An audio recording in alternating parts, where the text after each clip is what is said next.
What was meant to be a celebration on Sapelo Island turned tragic after a gangway collapse killed 7 people and injured dozens last year. Now survivors and victims' families are suing, saying the disaster could have been prevented. WSAV's Tyler Nicole spoke with those fighting for justice. Emotions were high today during a press conference where victims relived that tragic day that occurred in October of 2024, where the Sapelo Island gangway collapsed. Legal counsel announced today that there will be a lawsuit and that they plan to hold everyone that they deem liable accountable. I'm still having nightmares when I go to sleep.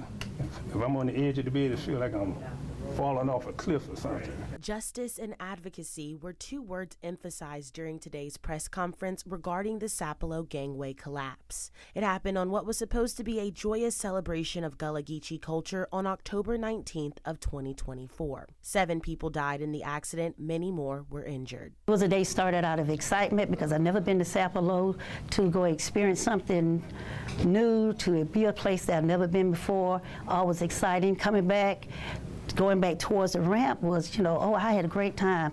But once the incident happened, it just like my whole point of view just changed. More than 20 plaintiffs and 6 defendants are listed in the 100-page civil lawsuit.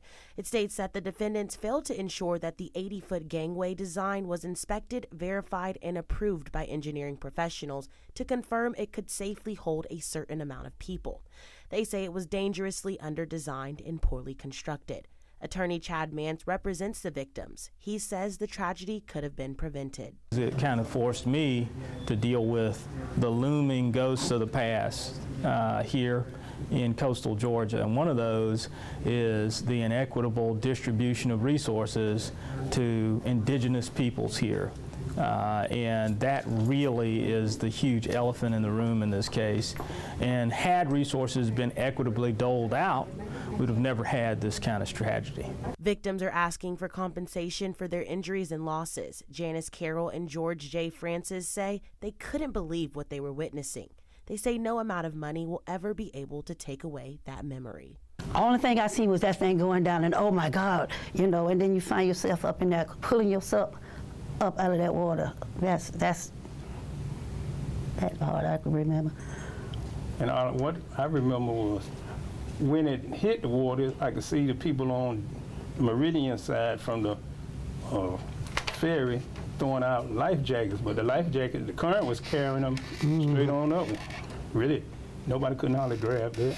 Reporting in McIntosh County, Tyler Nicole, WSAV News 3, on your side.